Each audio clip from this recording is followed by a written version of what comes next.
Welcome Welcome to to Shade in the Shaded the City. City. I'm your girl, Trees. It's Nels. And today we are jumping into our review of Married at First Sight, Season 16, Episode 5. It's all in the journey.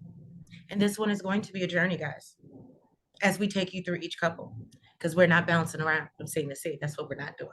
But if you have not already, Shade Squad, please make sure that you hit that like button. And that subscribe button. And yes, let's get into it and let's get shady. Oh, I need a pen. My nails are not done.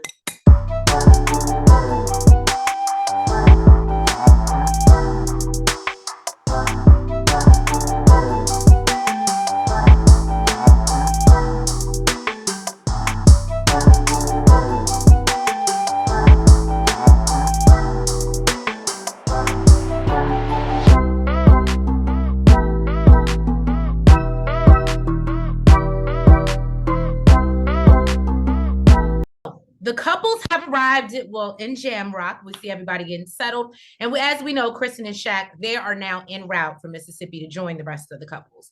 So Nicole and Chris are sitting down to have breakfast. He thinks that it's important that they talked about their past. If you guys remember from last episode, I think she was saying how, I can't even remember, but it was her ex-boyfriend and the cigarette burning and how was it that one? I thought it was before that, but I guess that is important. I thought it was that one.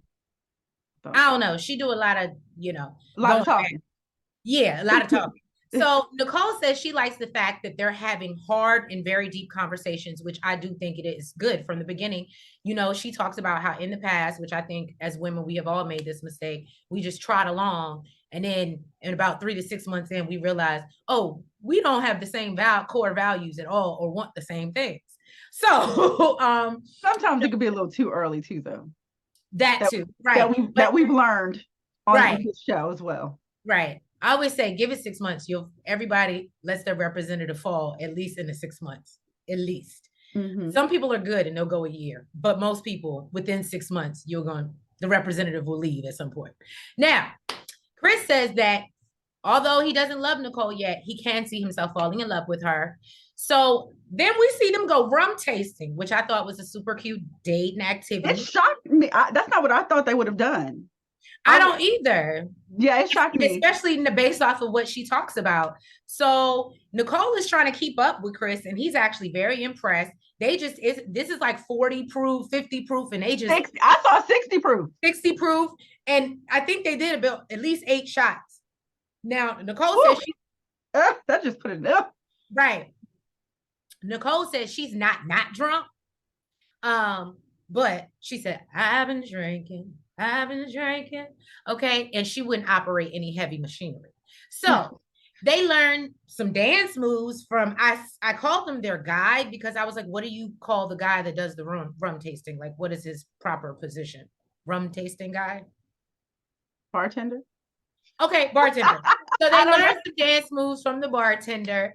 And then they go to sit down and talk. And Nicole says that this reminds her of old Nicole, where she drunk a lot, wanted to live her best life, and was, out. She said more and was selfish. And was selfish. And she says when she turned 28, that's when she started her personal growth journey, which included moving to Nashville. Chris says he's very even-keeled and doesn't really like to get upset. And it's not for lack of caring, which I think I can see that in him. But if he knows he's right, he's right. And, he said he's going to fight that tooth and nail. Right. And he said he's really not into being frustrated. That's not his thing. He don't want no problems. So she basically asked him if it bothers him that, I'm not always that way. I'm not always even-keeled as you may be. And he lets her know that, I can try as long as you don't take that out on me. As long as you don't take it out on me. But he does tell production he thinks old Nicole would have been a problem for him. Mm-hmm. I think it actually got him a little worried that now. He said he gonna watch out. Basically. So Chris and Nicole are at dinner, and he's giving her compliment after compliment. Yes, she is. Yeah. And she was like, you can't see what I see, but you got like this aura around you that's telling me that you are my dream husband. Girl, that's the sunlight. Okay, but I like that aura. That's the sun. That's the sun going down, boo. No, you said some people it radiates. You can see it if you really in tune. You can see the aura outside their body. Don't be using my stuff against me. That's against a white background, okay? That there is the sun going down. Look, that's a natural background. That's a godly background, okay? That's why you can't see it. Don't do that. And they both basically say that they're each other's dream husband and wife so far. So far. I like how they both said so far. And then she asked, you know, do you love me yet? And he says not yet, but he can see it happening. I like, you know, on a commercial, it was just like, no. Like, I was just joking. Right.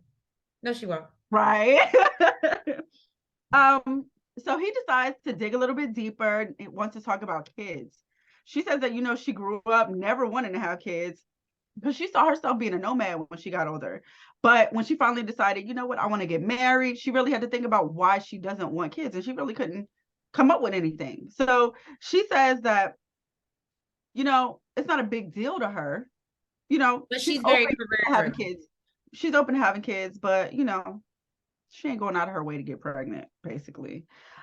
He says he's always envisioned one boy and one girl. And he wants to just make sure that they're on the same page with that because neither one of them are getting any younger. And this conversation will probably need to be revisited in like a year or two. Now, she feels that it may need to, or she needs to do some of her own soul searching and decide for herself because she knows that, you know, you can't just wait. That's not high up on her priority list. And it may get pushed to the wayside and she just may never had no.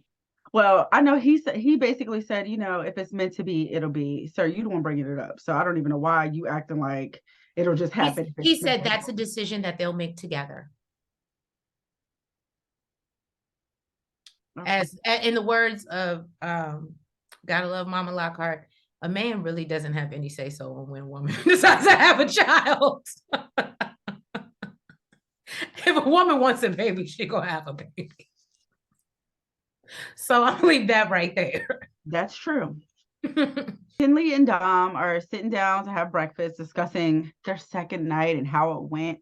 And McKinley is glad that she's not an loud sleeper. Yeah. And she don't take up the whole bed. And I can understand that because look, I got kids and I do not let them sleep with me because they take up the whole bed. So I can understand your partner, especially somebody you just met. I would be ready to kick them off the bed.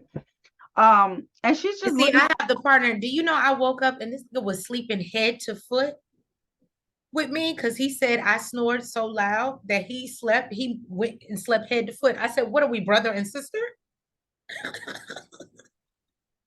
I don't woke you up. No, when he does it, I just gently, babe, and I flip him over, I turn him over. He just gets so frustrated, he'll go to the other room. But maybe he knows it bothers me. So now I guess he said we just gonna start sleeping head to foot. And this is with the mask, with the noise coming through, the white noise machine on. And I'm still that loud? I don't think it was that bad. I'm surprised Jalen ain't coming there and wake you up. Jalen's like his mom. He snores too. Well, she says she's just looking forward to them hanging out and having a good time together. She doesn't really care what they do. She said, how you going to top that answer, sir? She was looking for a lot of praise and approval.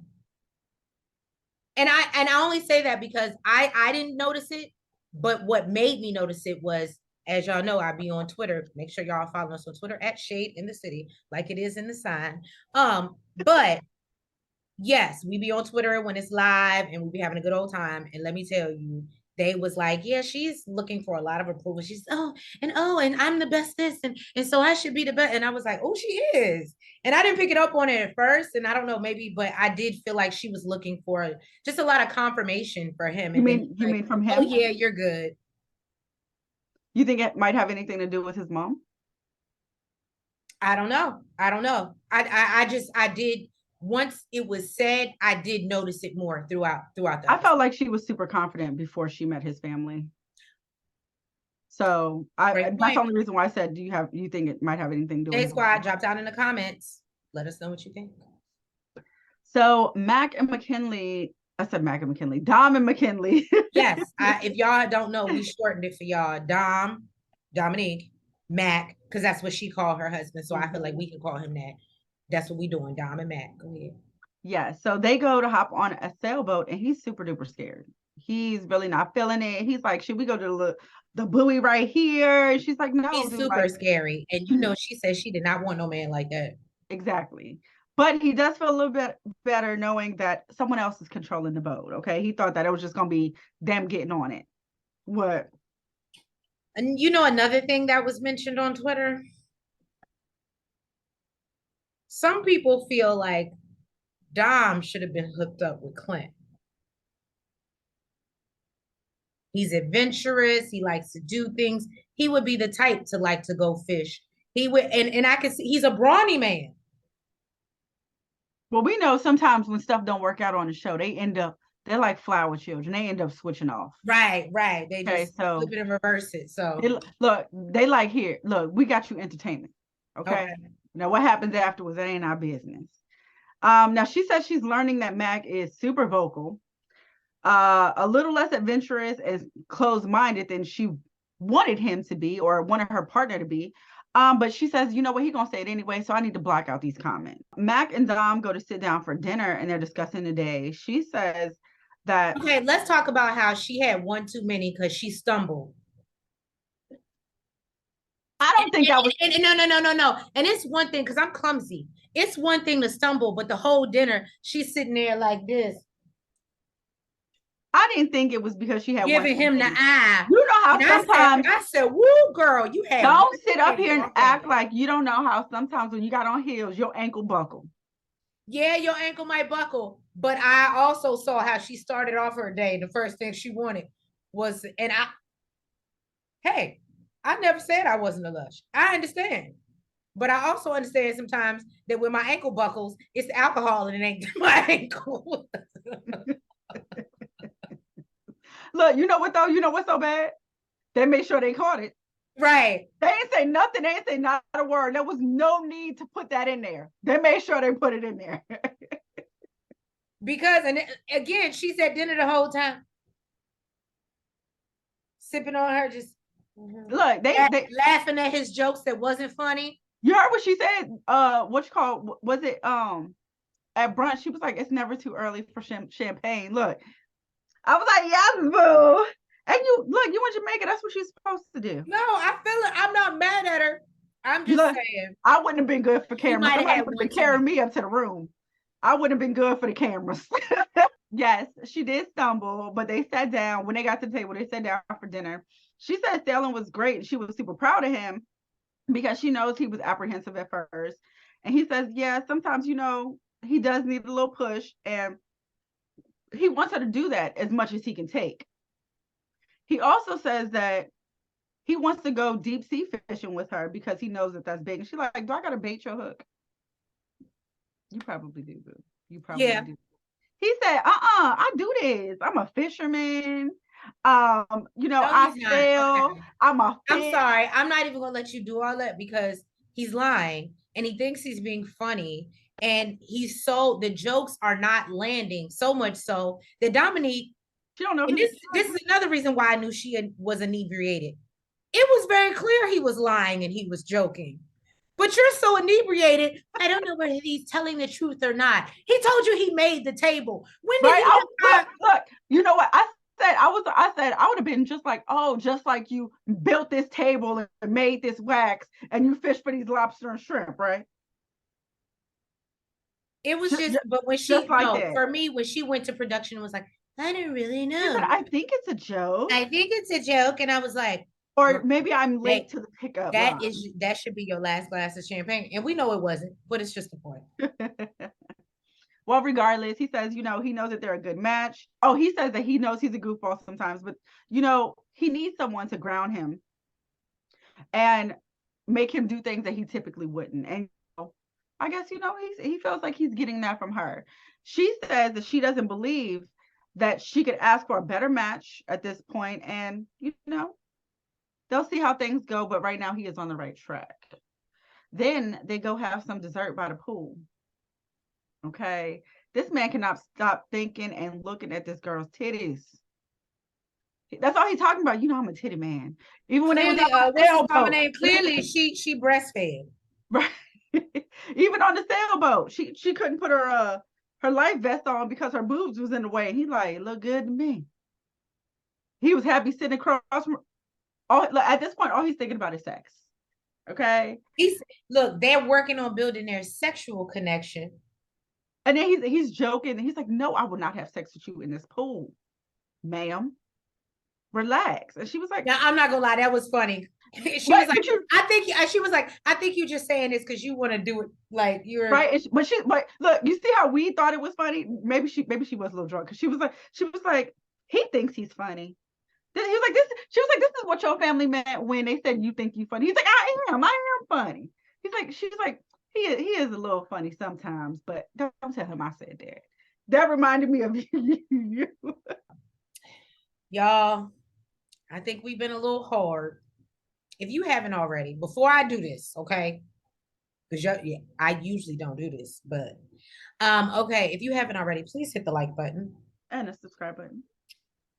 All right, I'm turning a new leaf with Kirsten, y'all. You see, I even got her name right the first time.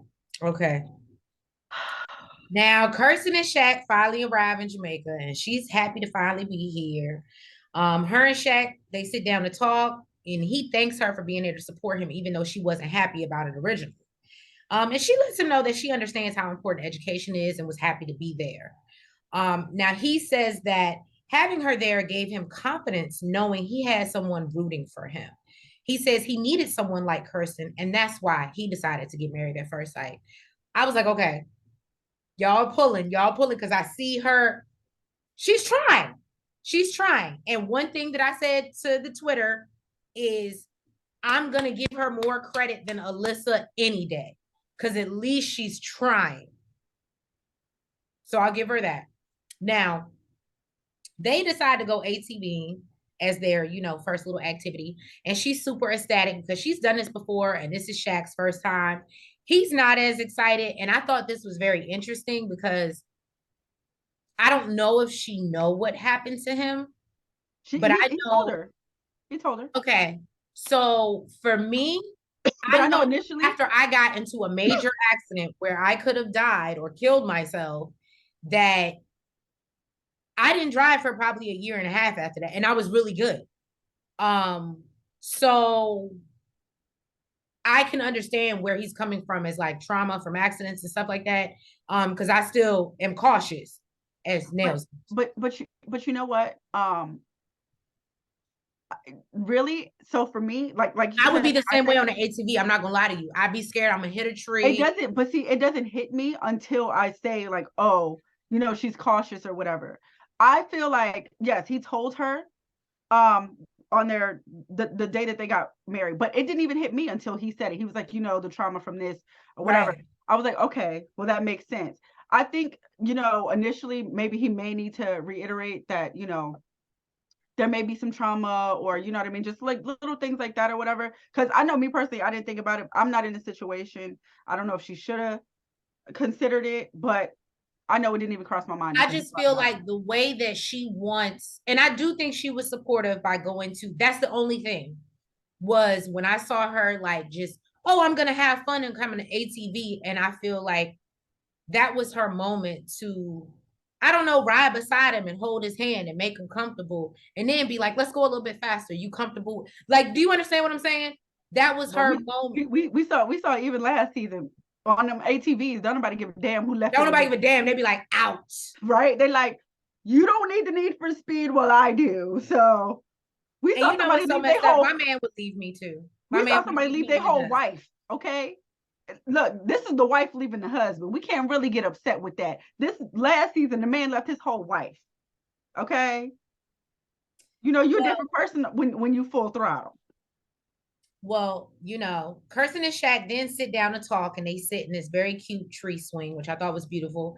And she asks if he plans to, still go work out after they've done all this ATVing. They seem to be a little tired. And he says he does. He has to keep his body right. They're in Jamaica. And she says she'll worry about that when she returns home, but she hopes she's not taking an additional 10 pounds. I said, let's go, girl. Let's go. Oh, look, that would have been me. We're on vacation. Right. So Shaq, but you know what? I'm that person that always brings my gym clothes and never works out. I never work out.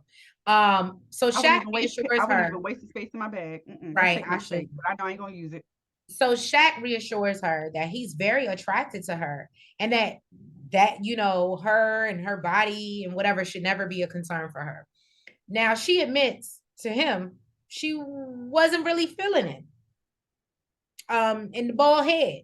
She wasn't physically attracted to him in the beginning because of the bald head.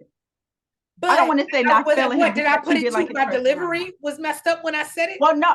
No. Because when you say no, because when you say not feeling them, it mean to me personally, I take that as like an overall. Like I'm really not feeling them. Okay. But she did like his personality, but physically she wasn't really rocking with him. Okay. So she says now that she spent time with him, she is, he's growing on her. And Shaq says that hearing this admission, he tells his production was awkward, but says that he's happy to hear his wife is finding other things to like be attracted to him. And he said he even noticed how she be rubbing him on his head and stuff. And yeah, he was like, she embracing the bald head though. Right. So she asked him if he's scared of kissing her. And I felt like this is that moment where he probably should have leaned in for a kiss or like but he was like, and she admits that she's being slow, but thanks him for his patience. She questions if he feels less connected to her because of it. And he says, he does feel a wall up. And then she goes on to tell production she knows it's her. It's not Shaq, it's her. And it's going to take her some time, although what it sounds like to me, like somebody else I know. Let me tell you something. They are not a kisser. I love kissing. I love kissing. I don't understand it. I gross other people out. Trees. With it. Listen, I was actually telling somebody. So I have a hard time understanding. To me, I was even, and this is so off topic, y'all. I was even watching You People last night, and I was talking about how Lauren London just never really kissed or like with Jonah Hill. I think she did like twice. But it wasn't, and I even said that to my boo. I said it just wasn't like I loved the movie, but it was just like, oh my God, I just would have wanted to see more. Again, as I've said, it came off friendly more, or like you the realest homie, but it wasn't giving like, oh my God, like kissy face, because that's me. That's what I need. I need the that's for me. So you know what's so funny? I was telling somebody, I was like, Treese keeps on comparing me to Kirsten, talking about I'm like her. And then let me tell you something. So I know like with the, I need the connection and everything first, right? I get that. But then when she was like, I can be affectionate, although I'm still not a touchy-feely person. She's like, but I'm just not a kisser. I don't really, care. I was like, I swear, I was like, I know somebody like that. Ding, ding, ding, ding, ding. Nails will let the hell out you and won't kiss you. I won't initiate it. I won't initiate it. It's not something I would think to do. And see, that's my love language. I need that for me to feel validated. I do other things though. We don't need to know that this is becoming a whole different show. I wasn't about to go into them. And now, although, like I said, she's not a kisser, physical touch is a big thing for them. They realize the whole holding hands, the kiss, the forehead kisses. The forehead kisses mean a lot to me too. But again, it's kissing. I like kissing, so I understand it. But they seem to be growing closer, and I love it. Kirsten and Shaq are having dinner, complimenting each other, looking like they're, getting to a better place. And he lets her know that they always talk about him, and he wants to dive more into her and learn more about her. And he wants her to open up her heart and, to who she really is. She says she doesn't know what it was, whether it was a pandemic or what, but, she did become a little bit closed off to herself. I believe that's a lie. I believe she was always that way. I'm not saying that I don't think that it made her more. Okay. But you think she was already like that. And the reason why I feel that is because her friends had to warn him. And that's what I was going to say. Her friend said something. They weren't like, she wasn't always like this, but, whatever. They're like, that's who she is. And you're going to have to break her shell, basically. So I feel like she was always like this. Maybe she just got a little bit more closed off, is what I'm thinking. But she does tell him that one thing she needs from him is for him to continue emotionally to connect with her, because, you know, she's used to being independent and now she has him to lean on. And, you know, she's going to need, you know, a little bit more emotional support. He tells her he wants her to be more intentional with herself. You know, that you only have one life to live, and we both can't say we've poured so much into others through our lives. It says even with his mentees, you know, when they've grown, I'm not gonna matured, interrupt. and became a person they've But I'm never gonna interrupt. thought they would be. This irritated me because I'm not one of your students. Are we giving pageant answers? Is this what this is? The pageant answers? But she does talk about that. No, what it gives me is you were giving Iyanla. I need you to be intentional and do that. Motherfucker, I'm intentional. You just met me 3 days ago. Look, was I intentional when I took that damn trip with you instead of coming out here?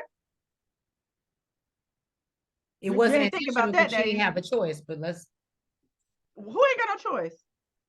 I told you I already thought it was messed up that they let him make a decision for her without talking to her. Guess what? There's plenty of decisions already made on this show. If it's something you don't want to do, all you need to do is voice it. We've seen it happen. That's true. Okay. So he basically then asks her, he wants to know how can he support her as a husband. And she says the only thing she needs from him is to naturally talk to her versus presenting your thoughts. She says that sometimes she feels that he's talking at her, and says, you know, it'll come.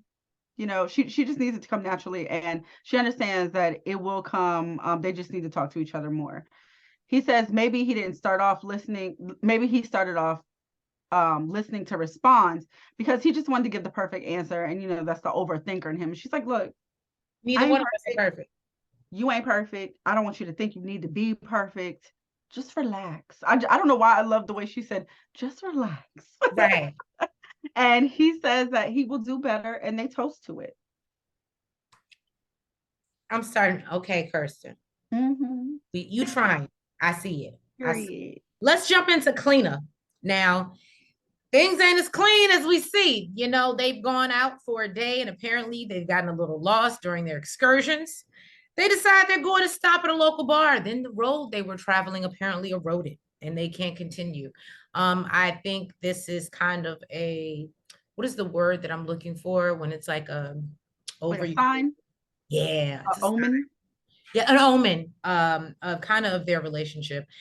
So, you know, Clint says he feels like he's in the movie Touristas and is concerned about the people trying to harvest their organs. I just had this moment with Nels. Now, they try to look on the brighter side of things and talk about how a beautiful day it is when Gina realizes there's a storm rolling in. I said, well, damn. So as they're still on this bus ride looking for this waterfall, they joke about how rough the ride is and they realize that, you know, the bus handles have handles on the seat. I actually heard, like, driving on those mountains and cliffs, it is super scary. There's like this much road and like you can literally see over the cliff. I heard it was super scary. I feel like I don't think you were with us when we went to the rainforest. That's how I felt in Puerto Rico going up. Yeah, I didn't like it. So they laugh about the possibility of falling off a cliff, and Clint jokes he knew it would all end in adventure.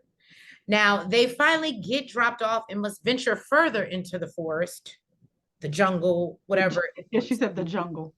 To see this waterfall. Gina feels like they've been faced with challenges, but they've managed to have a good time throughout all the challenges.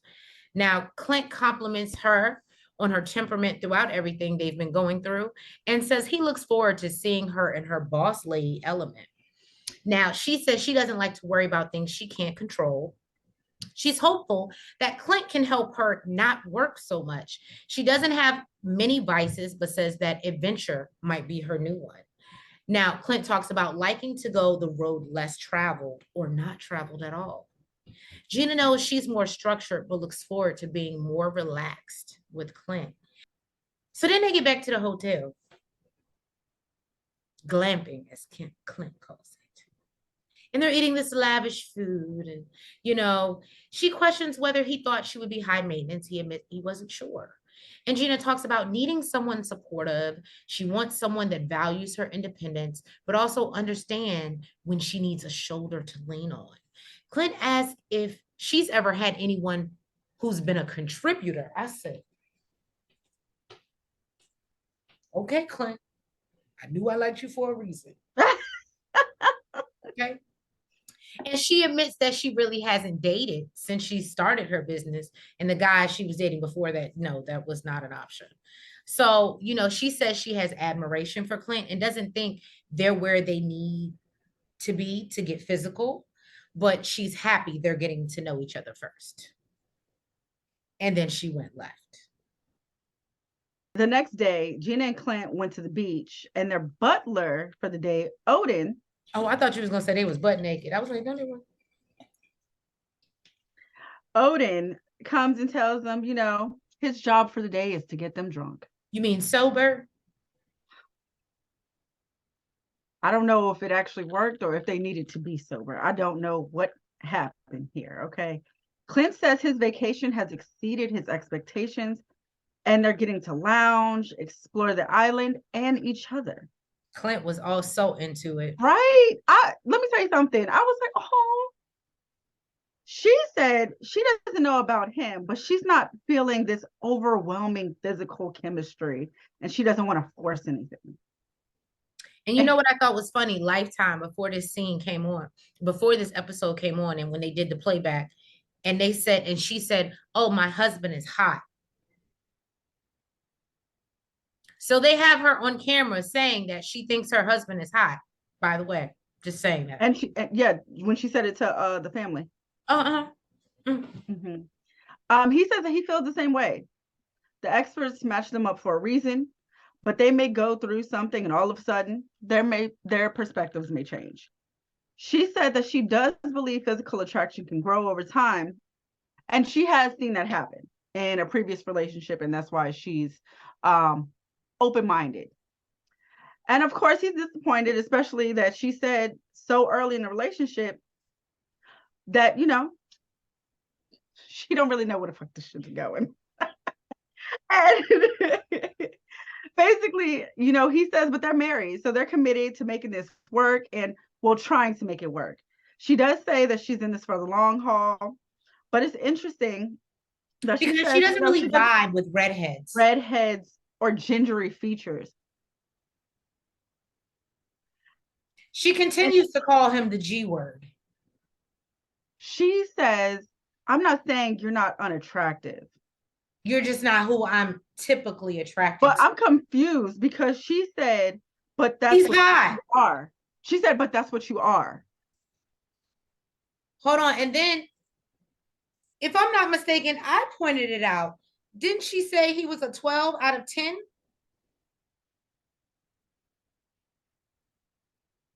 Make it make sense, Gina. I just know his poor little face. He looks so disappointed and so heartbroken. That's okay. I don't think he's bad looking, but I like ginger. So. That's okay.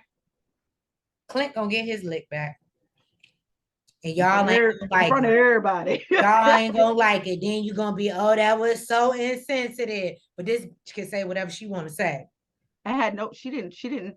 At least when look, I'm EEO, equal opportunity for everybody, okay? At least when Kirsten said it, she said it like in a nice way. She's like, initially I wasn't, but I've grown to, you know what I'm saying? This girl's like, Kirsten also didn't come out saying he was a 12 out of 10.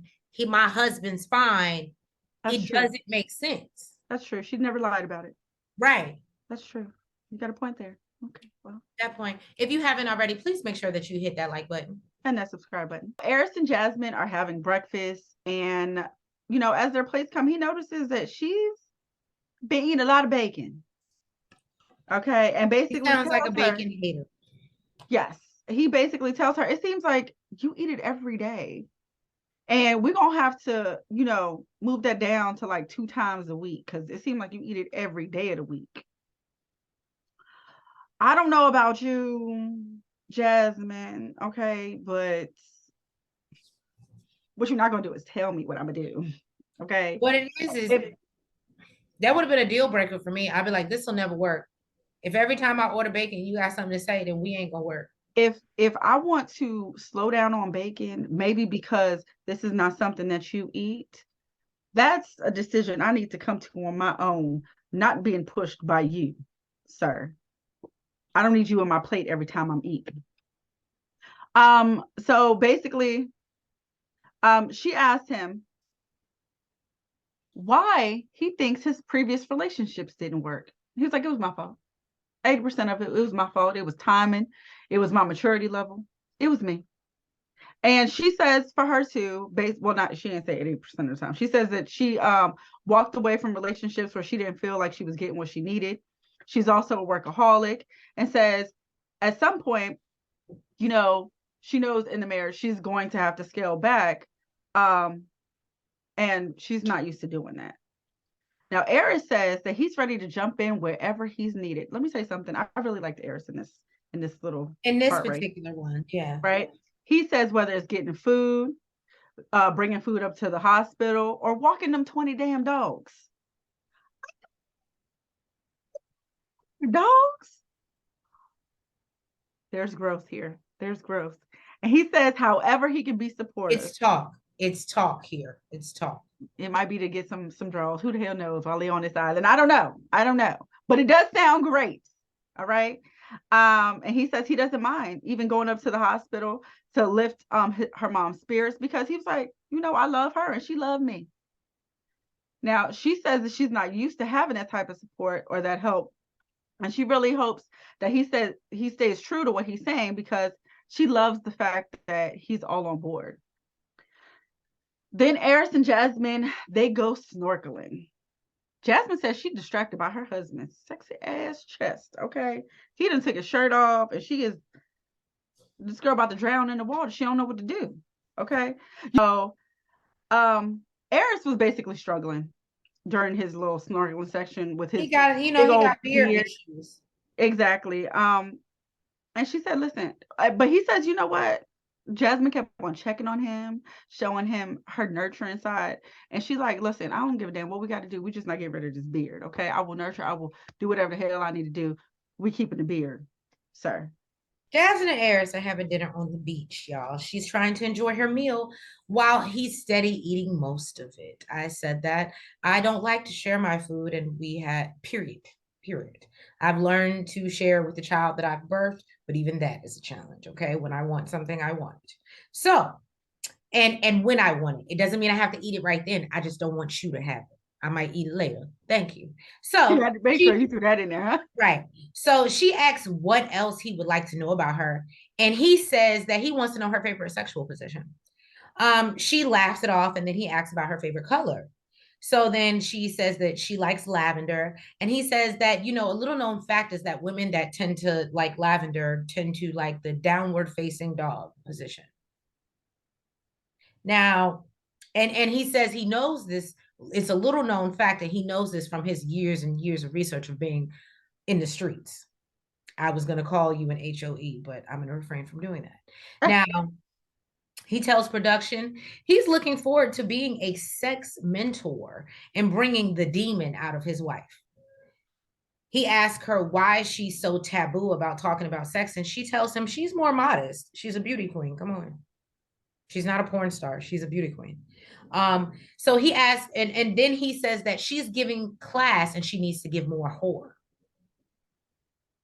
So he tells her he's on demand and at her service, and this whole scene irritated the fuck out of me. Anything to say about that, Nels? Nope. Okay. So Jasmine and Eris are playing Frisbee, and he learns that she's left-handed. They go to talk, and he lets her know that he's never been in love. Jasmine is obviously shocked at this revelation, and she tells production, knowing he's been in a relationship for 1.5 years and is worried that he'll just go through the motions. And I feel like we saw this last season. with someone else. So now she's concerned if he could fall in love with her at all in this small amount of time. And she feels pressure, basically to make him fall in love with her by decision day. So they both question, do they need to be in love to say yes? And he says because he's never been, he's not even sure he can. And that's how they kind of end the episode. Wow. So, yeah. I say let's send them back to the streets, but I feel bad for my girl Jasmine. But thank you guys for tuning in to another review of Married at First Sight, season 16, episode 5. If you have not already, please make sure that you hit that like button. You comment. You subscribe. And you hit the notification bell. And y'all, please make sure that you're following us on TikTok, Twitter, IG, Facebook. We see the love. We're growing, glowing. We appreciate it, Shade Squad. Thank you. Continue to share us with those that you love. Those that you don't like, they might like us. And y'all, yeah, next episode is gonna be crazy because it's gonna be group. And I'm not mad at Clint. So I know y'all gonna want me to be mad. Drop down in the comments. Y'all feel a certain type of way, but I'm not gonna be mad at Clint because Gina was brutally honest, and I think she could have been better with her delivery. I said what I said. Love y'all. Anyway, catch you next week. Have a good night. Good night.